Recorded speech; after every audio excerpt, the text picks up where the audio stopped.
est-ce que toute cette énergie-là, ça vaut le coup pour vendre des rouges à lèvres sur Internet, quoi. Et assez rapidement, je me suis mis en ordre de bataille pour pouvoir quitter L'Oréal. Et ça, c'est hyper intéressant pour les boîtes. Et puis, il y a aussi tout un sujet RH d'évolution des compétences. J'ai envie de rester en com et en marketing, mais par contre, pour des boîtes avec lesquelles je suis alignée, ou est-ce que c'est plutôt des sujets de transfo qui m'animent? La com et le market, compétence géniale et hyper importante pour embarquer, Transformer, valoriser, créer de la valeur sur une démarche RSE. Mais c'est pas porte d'entrée dans la transfo. Un certain nombre de fois, à la limite, sur la crête du washing. Pour m'aider à produire ce podcast, abonnez-vous et mettez une note à cet épisode. Est-ce que mon job me permet de générer l'impact que je veux avoir sur le monde? C'est la question que me posent tous les talents que je mentor. Et parmi eux, beaucoup de marketeurs. Après 10 ans en tant que CMO, j'ai décidé de devenir Chief Impact Officer pour aider les marketeurs et entrepreneurs à bâtir des marques fortes et engagées qui attirent, fidélisent et accélèrent le changement. Comme moi, Isabelle Châtillon est une pure marketeuse. Elle a piloté le marketing digital du Club Med avant de créer le département data de L'Oréal où elle a même piloté le marketing digital international. Mais voilà, Isabelle a plaqué L'Oréal pour avoir plus d'impact. Aujourd'hui, elle est leader SE chez Swile, la plateforme qui regroupe tous les avantages salariés sur une carte bancaire. Isabelle est venue me voir dans The Impactors, parler de la transformation du métier de marketing et surtout de son impact sur les entreprises et les marketeurs. Ensemble, on voit si le marketing peut vraiment transformer les entreprises, comment déceler les symptômes d'une crise de sens, comment réagir en tant qu'employé et en tant qu'employeur face à une crise de sens, et ensuite, pourquoi passer d'une vision RH verticale à horizontale. Pour retrouver le résumé de cet épisode, rendez-vous sur la newsletter, le lien en bas de l'épisode. Bonne écoute. Salut Marc-Antoine, ravi également d'être avec toi. Alors, j'ai 46 ans, je suis une maman d'une ado de 13 ans. Je vis à Paris, mais je passe pas mal de temps en Normandie, à Fécamp. J'ai grandi en région parisienne, dans une famille avec une culture plutôt méditerranéenne. J'ai fait un bac littéraire, des études à la fac en sociaux et en com et après en digital. J'ai longtemps été plongeuse. Ah Et, ouais, ouais. Alors, forcément, je voyage beaucoup moins maintenant, donc c'est assez limité. Mais j'essaye quand je peux. au Et niveau? non, j'ai un niveau 2. Donc le niveau qui permet juste de faire des balades chouettes. Et autre petite passion que je peux raconter, j'adore cuisiner. Et c'est quelque chose de très important pour moi parce que bah, déjà c'est un très fort lié à ma culture familiale. Ça relie aussi à des sujets par rapport à nos discussions autour de l'alimentation, des enjeux d'agroalimentaire, qui est un sujet qui m'intéresse énormément. Un sujet sur lequel tu as pas mal travaillé. Donc la cuisine, une passion qu'on partage également avec le marketing. Donc ton parcours, tu as un profil plutôt sociologique à la base. Et après, comment tu es arrivé dans le marketing? Alors le marketing, j'y suis arrivée via le digital et j'y suis arrivée, on va dire, par curiosité pendant mes études. Ça a été une option qui s'est présentée et à l'époque, vraiment, j'y suis allée par curiosité. On se parle de quelque chose comme 1996. Donc le Ouais, digital à l'époque, c'était quand même quelque chose de... naissant. Exactement. Donc j'ai fait mes études, ma deuxième partie d'études sur ces sujets-là, donc, ce qu'on appelait les nouvelles technologies de l'information et de la communication à l'époque, les NTIC, c'est un vieux mot. Ah oui. Exact. Je pensais pas que tu connaissais. J'entendais parler, enfin, j'ai connu cette abréviation avant que j'attaque les études. Au lycée, je me souviens qu'il y avait ça dans les brochures. Exactement, ouais. C'est un mot qu'on voit plus aujourd'hui. J'ai enchaîné par des stages et j'ai rejoint directement, j'ai eu la chance de rejoindre directement en fin de stage l'agence digitale dans laquelle je bossais, qui s'appelle toujours d'ailleurs, qui a été rachetée par euh, BETC, si je dis pas de bêtises, à la base, qui s'appelle Full Six. Et j'ai 22 ans. Voilà, donc je démarre à 22 ans chez Full Six après quelques stages. J'y reste 7 ans. Donc là, j'apprends vraiment les bases du métier, gestion de projet, le digital, sur un peu toutes les dimensions, marketing, back-office, technique aussi. Et je suis débauchée par ma cliente du Club Med et je rejoins donc l'équipe Strat du Club Med pour m'occuper de toute la plateforme e-commerce. Donc c'est un gros job de coordination internationale et direction de programme, on va dire. avec aussi des sujets de l'e-commerce, un peu de CRM. Donc là, tu passes du marketing OP en digital à vraiment du stratégique dans le tourisme. Donc deux Ouais, secteurs. dans le tourisme, strat et beaucoup d'opérationnels, parce que c'est vraiment la direction de programme. On a une vingtaine de pays sur la plateforme e-commerce, donc on bascule tout le monde. On a fait la conception et déploiement de la plateforme, donc gros programme e-commerce. Je fais ça pendant 5 ans. J'ai ma fille, je fais un break et je rejoins L'Oréal à ce moment-là pour rejoindre toujours une équipe en digital à la division luxe. Et là, je m'occupe toujours de déploiement de programmes e-commerce. Là, on est plus sur du multimarque. Donc, on va dire qu'on l'échelle de taille du programme un cran supplémentaire. Toujours beaucoup de coordination au niveau des marques et au niveau des pays. Donc, cette dimension de coordination se poursuit, qui est hyper importante aussi par rapport à ce que je fais aujourd'hui. C'est une compétence qui m'est très utile aujourd'hui. Derrière, je monte le département data et performance digitale, toujours la division luxe, et je bascule à la division produits professionnels pour devenir prendre le poste de directrice digitale B2C. Donc ça, c'est le parcours jusqu'à il y a 6 ans. Et il y a 6 ans, on va pas mal en parler, je décide de faire un move et de m'orienter vers la RSE. Donc pour toi, à cette période-là, c'est quoi le marketing? À cette période-là, j'ai une vision hyper technique du métier. Comme je viens du digital, de l'e-commerce, j'ai une vision très centrée sur l'expérience client, le travail du parcours omnicanal, très fluide. Voilà, c'était des préoccupations très métiers. Je me nourrissais beaucoup de data. Ça, c'est toujours la culture digitale. Beaucoup d'études conso aussi. Donc, très technique comme approche. Et je suis même pas forcément hyper intéressée par les marques en tant que telles. Moi, c'est vraiment le côté très métier, e-commerce, UX, Acquisition. parcours, ouais. Et 360 aussi, puisque à l'époque, on est déjà sur des problématiques de parcours d'achat 360 avec le mobile aussi, tout ce qui est redirection en magasin. Donc, j'ai une vision très technique. Donc tu finis les études à 22 ans, tu sors de suite, tu es embauché, agence digitale, Club Med, tu montes le département data chez L'Oréal. Donc tu as la carrière rêvée en fait. Je coche beaucoup de cases, effectivement, à ce moment-là. Carrière qui se déroule hyper bien, considérée comme réussie. Qu'est-ce que c'est qui cloche à ce moment-là? Qu'est-ce qui s'est passé?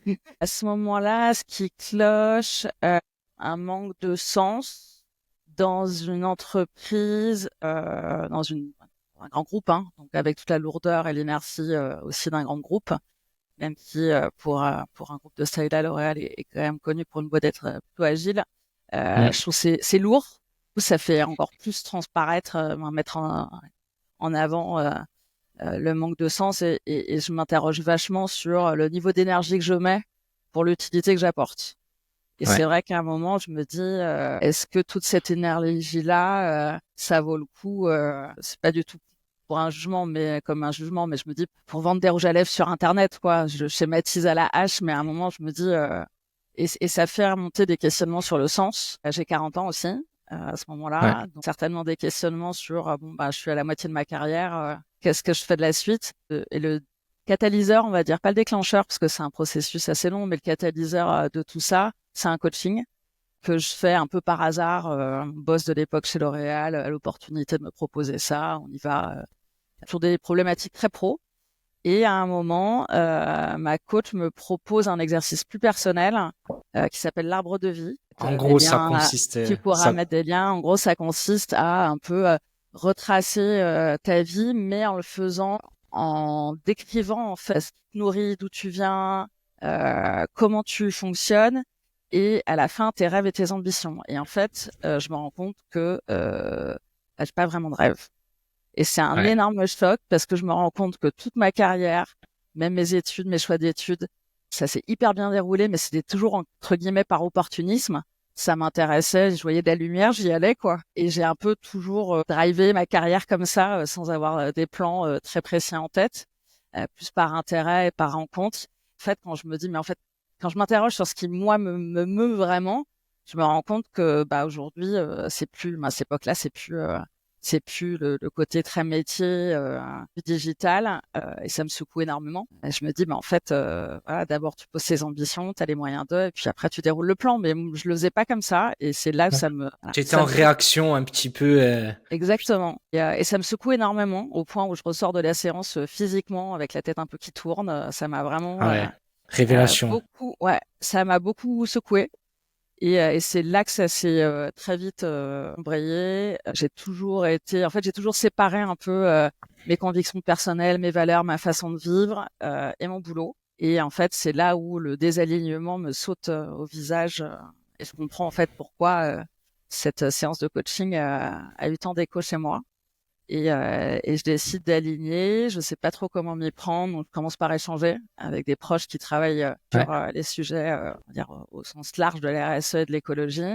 Et le premier conseil qu'on me donne, c'est trouve un projet parallèle le temps que tu arrives à bouger au niveau du job pour pouvoir tenir. Et j'ai la chance d'avoir un ami assez proche qui a un projet qui s'appelle Eco-Frugal Project, qui existe toujours, qui mène toujours. Ouais. Et je commence à travailler avec lui en parallèle pour En side par rapport à exactement, L'Oréal. en side project, ce qui m'a permis de tenir. Et assez rapidement, je me suis mis en ordre de bataille pour pouvoir quitter L'Oréal. Parce qu'à l'époque, je me dis, si tu te mets pas au pied du mur, en fait, ça bougera pas. Provoquer vraiment le shift, quoi. Et du coup, donc, avec Ecofrugal, job, c'est toujours le marketing ou c'est quelque chose qui n'a plus rien à voir? Non, c'est toujours le marketing. Ok. En fait, une mission que l'entreprise porte qui est plus alignée à tes valeurs, c'est ça. Exactement. Donc, à ce moment-là, tu te lances donc avec ton ami. Tu es toujours chez L'Oréal. Cette période, ça doit être un peu intense. Ça dure combien de temps? Ça dure pas très longtemps parce que ce que je te disais, je me rends vite compte en fait que si je veux transformer cette prise de conscience, il faut que je me mette dans un contexte où j'ai pas le choix. Donc très vite, je me rentre en discussion avec L'Oréal pour partir et ça Ouais. se goupille assez vite. En quelques mois, bouclé. Et je pars de L'Oréal, texte-là, sans plan très clair en tête. Tu J'étais passes en tellement full time. focalisée sur mettre dans un contexte où je me concentre sur le move, bah, ça nécessitait que je sois full time sur le sujet. Et donc, je pars de L'Oréal.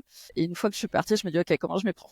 À l'époque, je sais juste que je veux pas bouger en RSE. Je veux rester quand même en marketing en me disant la RSE, c'est pas assez dans les entreprises au centre de la stratégie.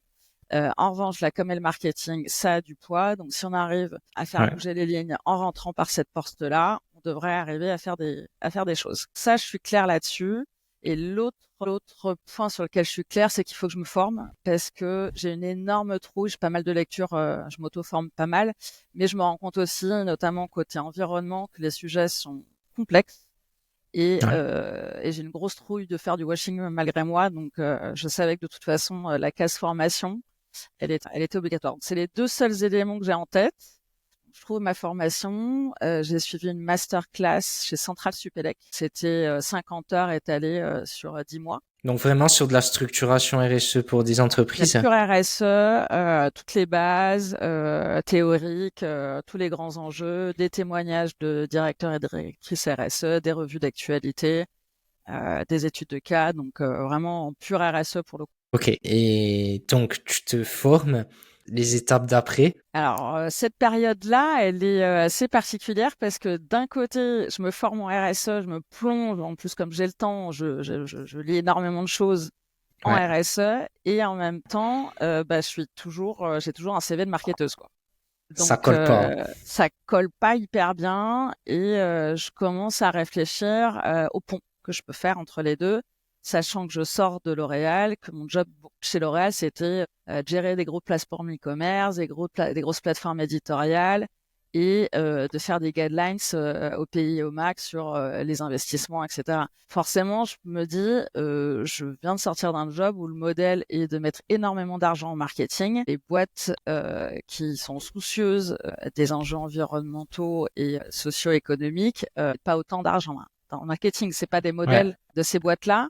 Donc je me dis comment je vais faire le pont et je commence à finalement repartir un peu, essayer de faire un petit step back sur mes compétences et je me dis, ben, la base du digital et la base de mon métier, c'est vraiment le marketing relationnel. En fait, c'est là où je vois le lien et que je commence à refaire des ponts et je me dis mais le digital aujourd'hui c'est un outil génial au niveau relationnel pour que les marques puissent arriver à exprimer leurs engagements et à créer de la confiance et du dialogue avec leurs clients.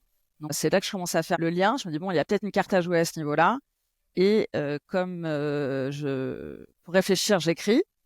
Je me dis allons jusqu'au bout de l'exercice et je monte un blog qui s'appelle sustainablemarketing.fr. C'était dispo, incroyable. Et je commence à écrire des articles, faire de la veille, monter un petit site vraiment sur le marketing responsable, en me disant aussi j'ai pas d'expérience à revendiquer. En revanche, j'ai une vision.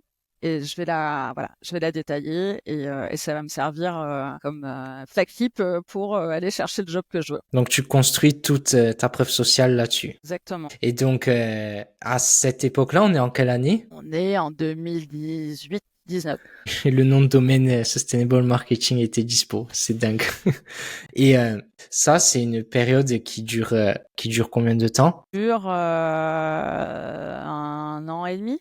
Grosse année. Ouais, quand grosse même. année. Ouais. Et l'étape d'après? Alors, l'étape d'après, je suis toujours en train de réfléchir. Je me dis que je vais me lancer en freelance parce que c'est quand même ce qu'il y a de plus pratique dans ce genre de contexte.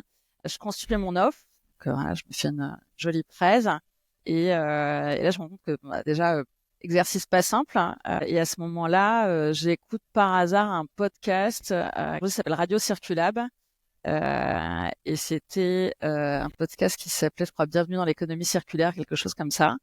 Et j'écoute le cofondateur d'une agence qui s'appelle Useful et qui est positionnée sur la stratégie de marque engagée avec une dimension communautaire super forte parce que ancienne agence social media qui s'est repositionnée avec une grosse expertise communautaire et finalement une vision marketing mais très proche de l'RSE sur l'implication des parties prenantes. J'écoute Gilles Reb, donc le cofondateur, et je me dis mais en fait ce qu'il raconte c'est exactement ce que je suis en train d'essayer de raconter dans ton blog. Plutôt dans ma presse, dans mon offre en fait de free et je le contacte. Donc je me dis j'ai rien à perdre. Je le contacte, je le rencontre, ça fit plutôt bien, mais il n'y a pas spécialement de suite. Eux, ils recrutent pas de freelance en strat et ils n'avaient pas de besoin en TDI, quoi. Donc, on reste en contact. Moi, je continue ma route. J'ai rejoint l'association de ma formation de la masterclass Centrale Supélec. Donc, l'association, c'est MR21. J'organise une table ronde sur le marketing responsable. Je l'invite en lui disant viens poser des questions qui grattent un peu, ce sera intéressant. Il demande aussi certains feedbacks sur mes articles de blog. Donc, voilà, on reste en contact. Et à un moment, ils cherchent une directrice conseil parce qu'ils viennent de gagner un gros compte. Qui est le compte Tribala, Olga maintenant ça s'appelle, qui a les marques Sojad, Vrai, Petit Billy. C'est un gros groupe agro breton. Et je les rejoins du coup à ce moment-là. Donc je me dis c'est un terrain parfait, culture du digital qu'on a en commun, gros fit humain. Je me dis je vais pouvoir tester mon approche. Est-ce que vraiment en rentrant par la com et le marketing dans une agence qui travaille sur les stratégies de marque engagée, on va arriver à faire bouger les choses ou pas. Donc ça, c'est ma première ambition. Et l'autre question que je me pose, c'est est-ce que j'ai envie de rester en com et en marketing, mais en gros, exercer mon métier basiquement, mais par contre pour des boîtes avec lesquelles je suis alignée en termes de valeurs et qui sont cohérentes en termes de business model, ou est-ce que c'est plutôt des sujets de transfo qui m'animent? Voilà, c'est le questionnement aussi que j'ai à ce moment-là quand je rentre chez Useful. J'ai la chance de travailler sur les deux types de projets. On le disait tout à l'heure, j'ai beaucoup travaillé pour des clients dans l'industrie agroalimentaire, pour des marques bio, des labels aussi. J'ai deux types de projets, des projets, on va dire, de marketing classique sur travailler la promesse, les propositions de valeur en intégrant les engagements, et un gros projet de transfo pour la marque Vrai. L'objectif, c'est de relancer la marque, mais en mettant en place tous leurs nouveaux engagements de marque. Donc là, on arrive un peu à la logique que moi j'avais en tête, qui est le trait d'union entre la strate de marque mais anglais engagement qui te permet d'aller toucher des sujets liés au cœur d'activité. Donc je fais ça pendant 3 ans, super aventure. Je travaille aussi un petit peu avec des responsables RSE pour les aider à poser les missions, pour aboutir leur feuille de route RSE. Mais globalement, ça reste quand même, même s'il y a des sujets plus RSE autour de l'engagement des collaborateurs aussi, ça reste quand même très com et market. Et là, j'arrive un peu à une fin de premier cycle, premier move, Ouais. et concordance de timing, l'agence ferme. Ferme, Ferme, complètement, ouais, ferme, liquidation. exactement. Donc là, du coup, comment tu réagis? Bah, c'est une expérience humaine déjà qui est pas évidente. On était une toute Ouais. petite agence, hein, à la fin on était 8. Hein. Ouais, donc il y a du C'est lien, assez, vraiment. ouais, il y a beaucoup de liens. Il y a quand même aussi beaucoup d'affect. Moi, c'est mon premier job qui m'amène aussi vers ma nouvelle vie pro, profit humain. Donc ouais, période pas évidente. Et en même temps, je me dis que j'ai de la chance parce que j'arrive quand même à la fin de ce premier cycle en me disant, globalement, j'arrive avec des conclusions assez mitigées sur mon ambition de départ, en me disant la com et le market, compétence géniale et hyper importante pour embarquer, Transformé, ouais. valoriser, créer de la valeur sur une démarche RSE, mais c'est pas une porte d'entrée dans la transformation. Ouais. C'est vraiment la conclusion à laquelle j'arrive. Et en plus, c'est énormément d'énergie pour finalement te retrouver un certain nombre de fois à la limite, sur la crête du washing. Et j'avais pas mis tout ce bazar dans ma vie pro à faire ça. Donc, j'arrive quand même à une période où je me dis, bon, bah, faut que je rebouche parce que le plan de départ n'est pas validé. De toute façon, il fallait que je teste pour me rendre compte. Donc, je regrette pas du tout d'avoir fait ça. Ouais. Bien au contraire, j'ai appris énormément de choses. Mais je me rends compte qu'en tout cas, c'est pas ce que je cherche. Donc en Et fait, tu te qu'en rends plus, compte. j'ai beaucoup plus de plaisir à travailler sur des sujets de transfo que sur des sujets de common market. Donc là, en fait, tu te rends compte que le marketing, c'est simplement un outil. C'est pas une fin en soi pour accélérer la transformation. Exactement, je me rends compte qu'en fait, s'il n'y a pas une stratégie d'entreprise derrière, s'il n'y a pas une vision business qui est câblée en intégrant les enjeux de durabilité, tu peux pas faire de la com responsable, quoi, et du marketing responsable. Tu vas raconter l'histoire au mieux du mieux, mais à la fin, pour être vraiment cohérente et tangible et concrète pour toutes les parties prenantes, la com, elle doit, de toute façon, elle soutient, c'est le but de la com, hein, c'est soutenir, c'est l'interface entre une entreprise et ses clients, quels qu'ils soient. Donc, je me rends compte que finalement, bah, faut peut-être que je remonte d'un cran, quoi. Et donc là, à ce moment, tu décides de passer vraiment full transformation. Ouais. Déjà, je me rends compte que ma première partie de carrière en digital, j'ai énormément travaillé sur des sujets de transfo digital. Donc, je me dis Ouais. finalement, C'est lié. c'est mon fil rouge en fait. Et j'en Ouais. prends conscience qu'à ce moment-là, j'avais un peu mis de côté mon ancienne vie pro. Voilà, c'est un peu un chapitre différent. Et en fait, je me rends compte que il y a un vrai fil rouge, que je veux juste rajouter un niveau de sens en fait et d'utilité, mais qu'à la fin, on se parle de transfo d'entreprise. Donc ça me rassure pas mal aussi. Voilà, il y a un vrai fil rouge, il y a une vraie direction, une vraie histoire à raconter aussi dans mon parcours. Et je me forme par contre à fond. J'ai fait énormément de formations, consciente que j'ai un profil de marketeuse. Donc le switch, il est pas simple. Ouais. Et donc à la fois, je fais des formations qui me stimulent intellectuellement. La première formation que j'ai faite, c'est Butterfly d'Acclimate sur l'économie régénérative. J'avais besoin de me régénérer aussi après Ouais. la fermeture de l'agence. Et j'avais besoin aussi d'une formation qui me cassait un peu mes schémas de pensée. C'est ça que je suis venue chercher dans Butterfly. Quelque chose qui dépasse vraiment le stade de la RSE, quoi. Ouais. Puis voilà, quand tu as un certain nombre d'années, tu réfléchis un peu de la même manière, tu rentres dans des automatismes intellectuels. Mhm. Et j'avais envie d'aborder cette nouvelle période aussi en cassant un certain nombre de réflexes de pensée et d'automatismes. Hein. Donc c'est vraiment ce que je suis allée chercher dans cette formation. Et j'y ai rencontré des gens géniaux avec qui je suis toujours en contact. C'est une vraie communauté. Et je me suis formée aussi. L'autre réflexion que j'ai eue, c'est de me dire il faut que je me forme sur des problématiques ou des outils sur lesquels les boîtes sont en ce moment. Ça beaucoup plus pragmatique comme approche. Oui. Donc, je me forme à Picor, Je me forme à la CSRD et à l'économie circulaire. Ouais, donc des gros pavés. Je me suis dit que à ce moment-là, il fallait que je muscle à la fois mes compétences aussi, parce que de toute façon, c'est tellement vaste la RSE, que Ouais, tellement de domaines que il faut un peu se former tout le temps. Il faut que je teinte mon CV d'une autre couleur, quoi. Parce que je me rends compte que le switch, il est pas simple. Ça il passe. fait presque 15 et 20 ans que tu as une étiquette et que du coup, tu as une expertise aussi qui va avec. Hein. Le switch, c'est pas simple. En t'écoutant parler, je vois vraiment un miroir, en fait, qui me projette qui me projette mon reflet. C'est-à-dire, moi, en fait, je suis passé en freelance full time, euh, justement pour utiliser le marketing vraiment pour permettre aux marques d'être catalyseurs de changement. Et c'est vrai que c'est une question que je me pose. Est-ce que on va pas rester trop en surface? Est-ce qu'il faut aller plus loin? C'est vraiment une question qui est importante chez moi en ce moment.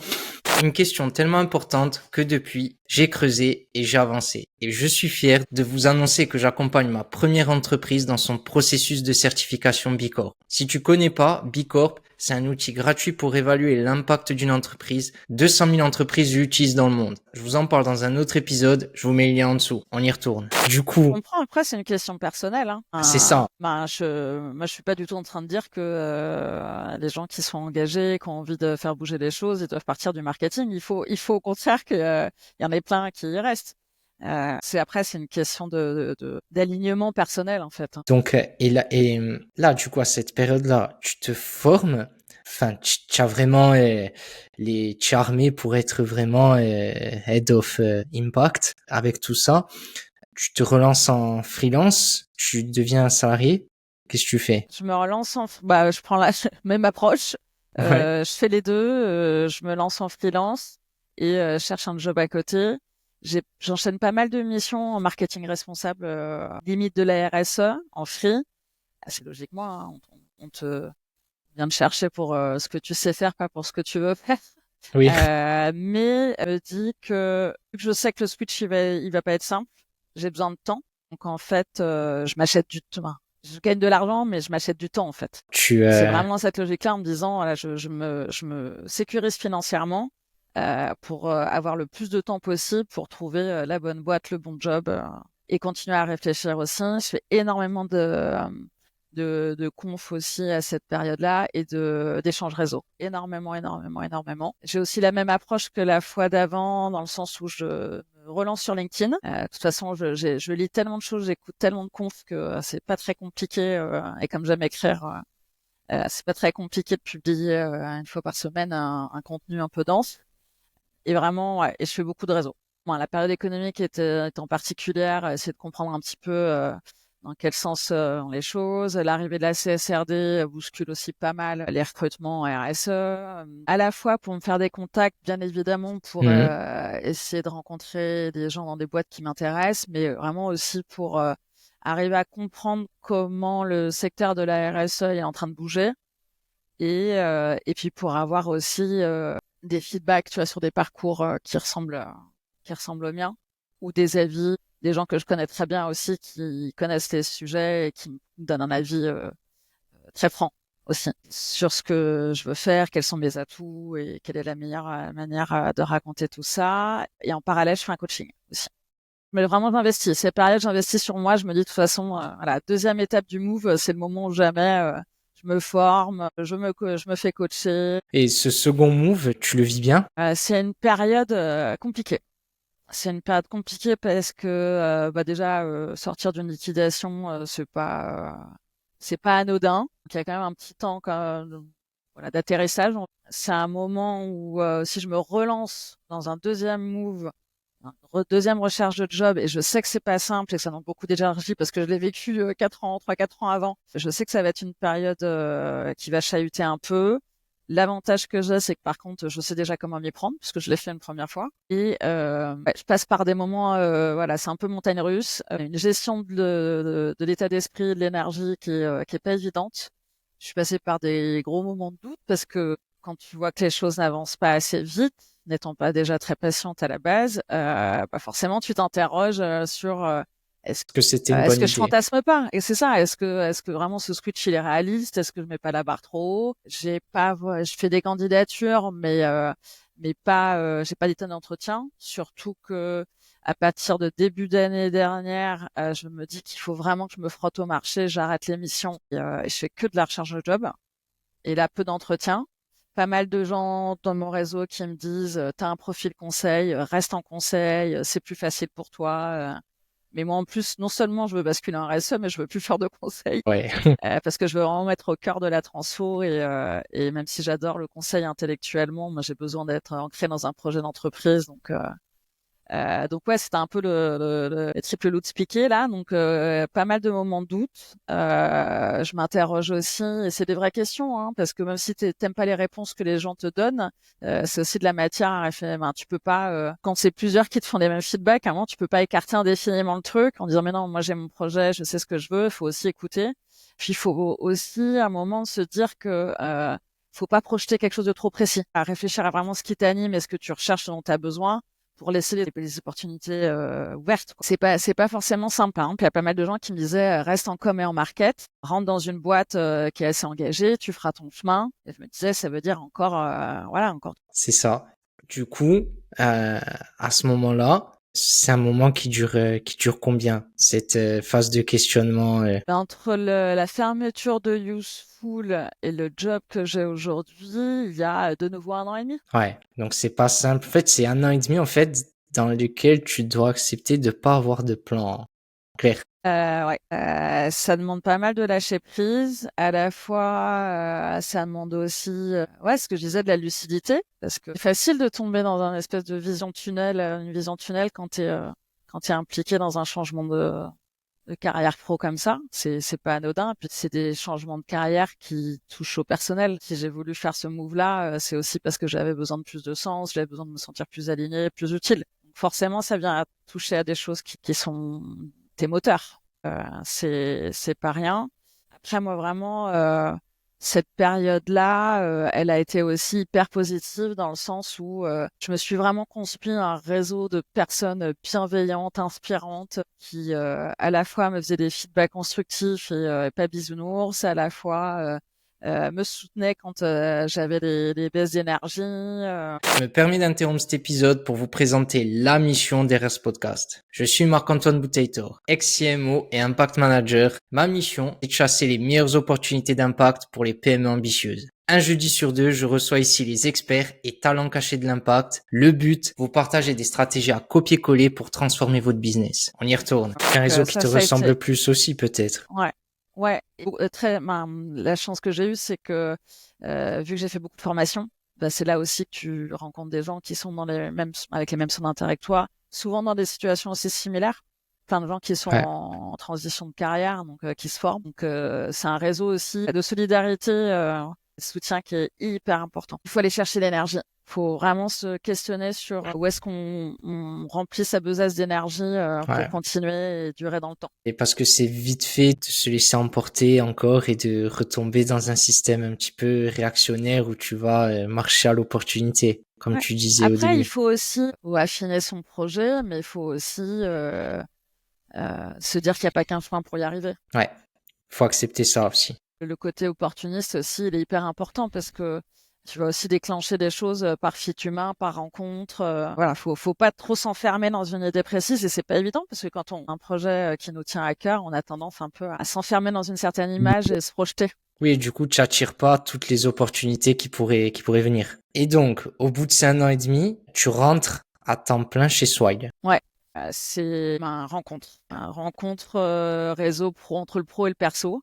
Comme quoi, là, je rencontre la directrice RSE de Swile quelques mois avant, à une période en plus où j'avais pas mal de doutes. Je lui demande un feedback très objectif sur mon profil et on a eu un super fit, hyper positif, hyper dans le soutien et il s'est avéré que la leader RSE de son équipe lui annonce sa grossesse quelques mois après et ça s'est fait comme ça. Donc, Et du donc, coup, depuis début octobre, j'ai rejoint l'équipe RSE de Swile. en 2 mots, Swile, Swile, c'est une l'entreprise. entreprise qui fait des titres restaurants et des avantages salariés. C'est une worktech. Donc ouais, vraiment sur, on dira pour améliorer les conditions au travail, les avantages salariés. Donc ça rejoint un petit Exactement, peu aussi le sens de l'entreprise, ça rejoint aussi tes valeurs. exactement. Et tu conseillerais quoi à une personne qui commence à se questionner par rapport à son job, par rapport à sa boîte? Moi, ça m'intéresse parce que je mentore des profils sur, d'ailleurs sur Gaia Impact, Gaia Connect, pardon. C'est une plateforme justement dédiée au mentoring pour les profils qui veulent se reconvertir vers la transition écologique et sociétale. Et du coup, il m'arrive des fois des profils, je me dis, mais qu'est-ce que je peux bien leur dire?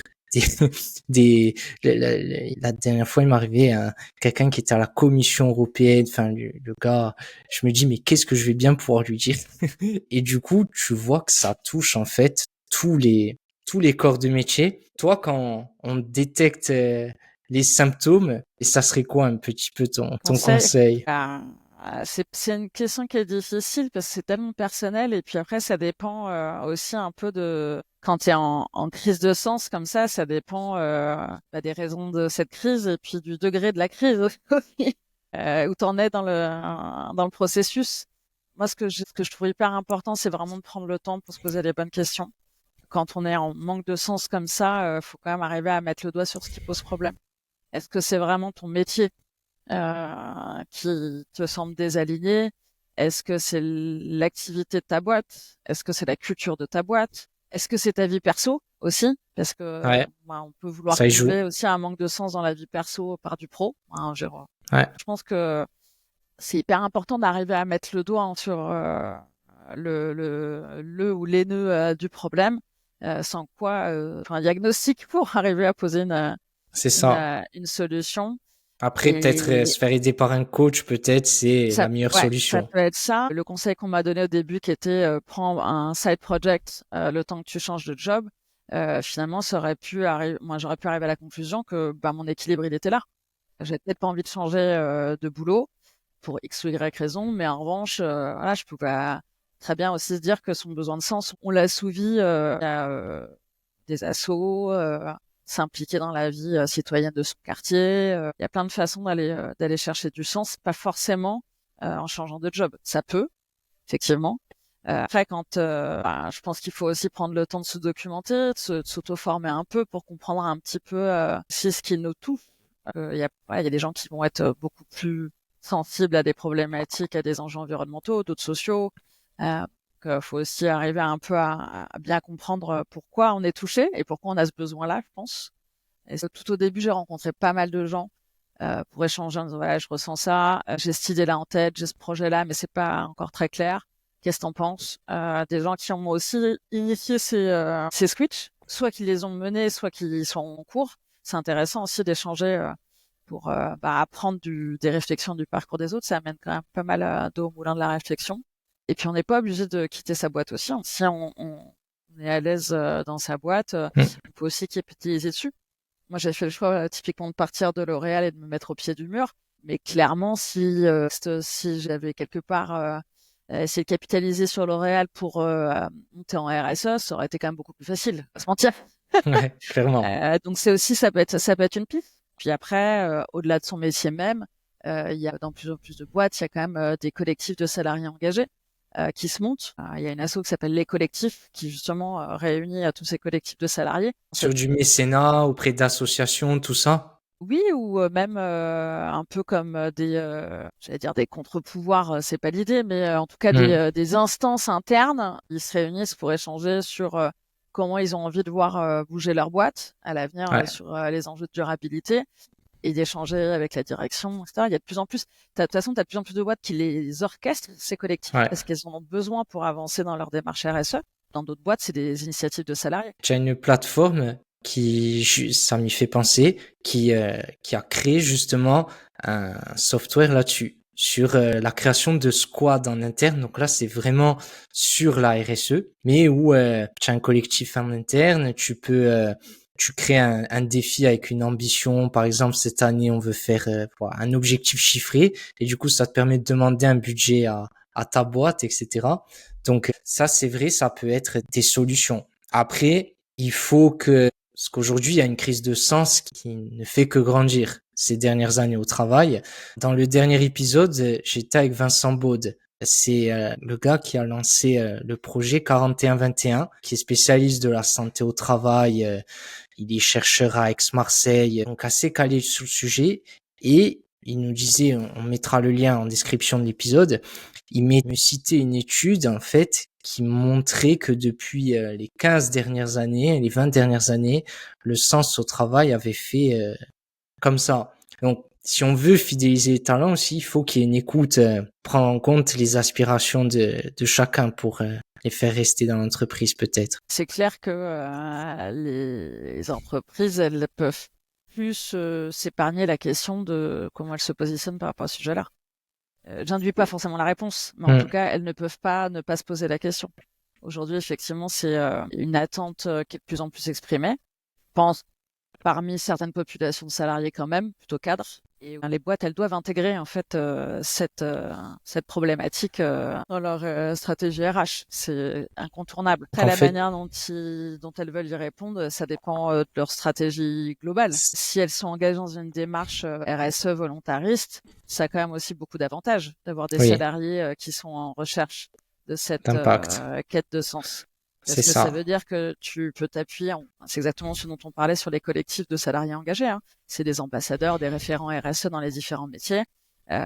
C'est ça qui permet comme dans toute transfo, en fait, faut que ça intègre, ça diffuse au niveau des métiers. Tu as besoin de t'appuyer sur un réseau de référents internes ou d'ambassadeurs, donc c'est un gros avantage pour les boîtes. Si tant est qu'elles le font dans le cadre des activités du salarié, on est bien d'accord, parce que c'est de la problématique aussi, ça peut être, oui, tu gardes ton job, mais en plus, tu fais ça à côté. Ça marche pas très bien. Donc ça dure pas très longtemps. À un moment, la motivation, elle s'étiole. Et ça, c'est hyper intéressant pour les boîtes.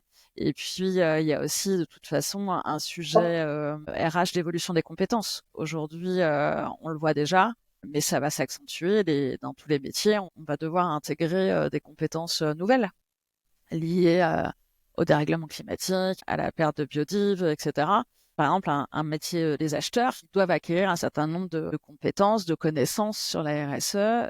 Tu vois que les achats, en général, tu vois, si on parle carbone, les achats, en général, ça pèse pas mal dans le bilan carbone des boîtes. Donc, c'est des équipes qui sont hyper importantes pour l'entreprise pour arriver à réduire les émissions carbone, typiquement. Donc, ça s'improvise pas. Il faut former les acheteurs et c'est valable dans tous les métiers. Donc, une boîte qui, quand même, prend conscience qu'il y a des enjeux de pérennité, des enjeux d'évolution et d'adaptation, elle va forcément se dire que des salariés qui sont en quête de sens, c'est des salariés qui vont être motivés pour se former et diffuser ces connaissances-là dans les équipes. C'est aussi des atouts pour les boîtes.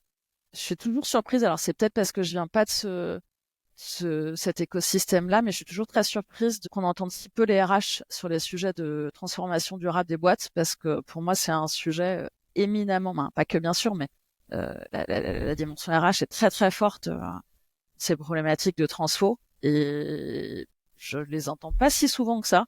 Un peu, hein, mais pas tant que ça. C'est vrai que ça me surprend. Bon, et après, il faut aussi se dire que l'entreprise, c'est un lieu hyper important, mais ça fait pas tout. Et au niveau de besoin de sens des gens, voilà, on peut pas non plus demander à toutes les entreprises d'assouvir des besoins de sens. Il y a des limites, on va dire.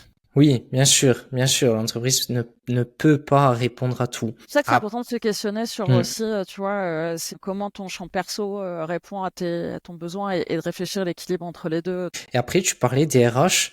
Je trouve que les RH, ils se sont, comme tu dis, ils se sont un peu dessaisis. Enfin, je sais pas si c'est le bon mot, mais ils se sont mis en retrait du sujet développement des compétences écologiques, transformation des métiers, marque employeur, un petit peu, et que ça a été progressivement soit vers le département RSE, soit vers le département marketing com. Il y a des configurations très différentes dans les petites boîtes. Par exemple, c'est souvent la RSE, elle est souvent portée par les RH.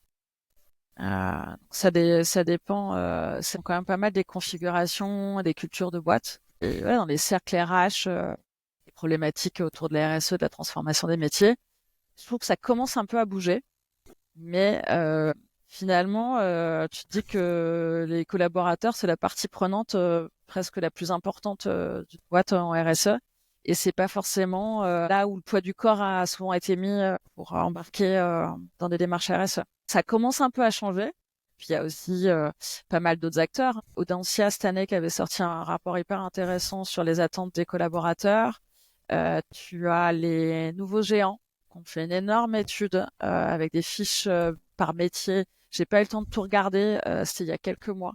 J'avais suivi la conf qui était hyper intéressante. On la mettra en lien de bouge. l'épisode. Ouais, ça bouge, mais c'est vrai que c'est peut-être par méconnaissance de ma part, mais je suis surprise que ce soit pas des acteurs qu'on entende plus que ça. L'importance est haute.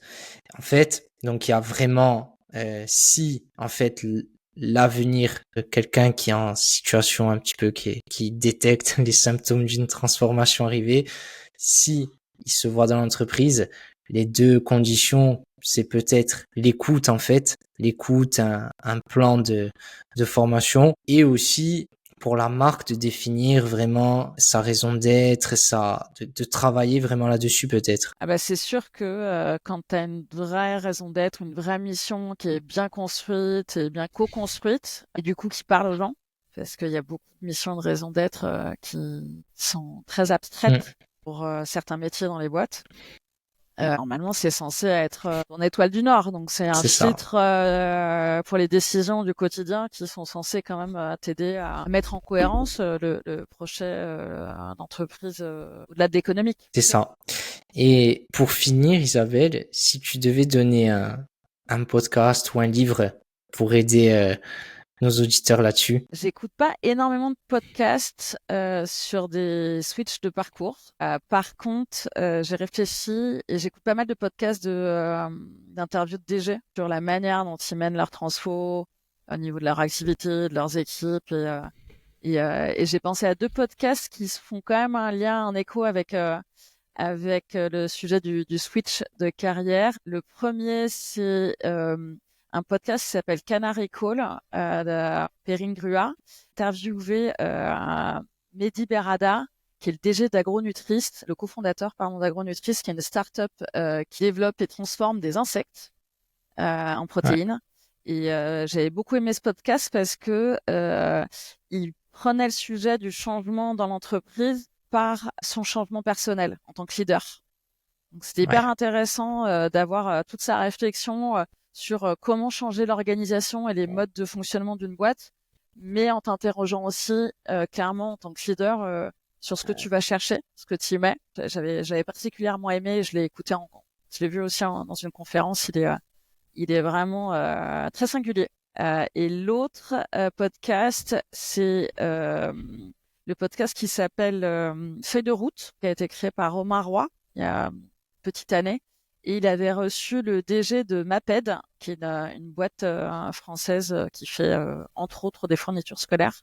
L'épisode était vraiment centré sur c'est une boîte familiale aussi, sur le chemin de transformation. Donc là, c'est pas du personnel, mais c'était quand même une entreprise familiale et je trouve que c'est hyper intéressant en fait de mêler à la fois les questionnements personnels de la famille dirigeante, on va dire, et la manière dont ils ont mené la transfo dans leur boîte. C'est deux beaux épisodes, je trouve, à la fois de parcours de transfo, mais très centrés sur les motivations individuelles des fondateurs et des jeunes. On mettra les liens juste en dessous pour aller les écouter tout de suite. Mais du coup, Isabelle, on arrive à la fin de cet épisode. Si on veut te contacter pour accélérer sa transformation, pour en savoir plus sur les avantages salariés de Swile, on passe LinkedIn. par où? Super. Ben écoute, je te remercie pour ton temps. Merci à toi. Conversation très agréable et j'espère que ça pourra éclairer celles et ceux qui se questionnent ou qui sont en chemin. Il y en a beaucoup. Voilà, c'est la fin de cet épisode. J'espère que vous repartez des idées plein la tête. Pour remercier mon invité et rendre ce contenu accessible au plus grand nombre, c'est très simple. Abonnez-vous et déposez un 5 étoiles sur votre plateforme d'écoute préférée. On se dit à très vite.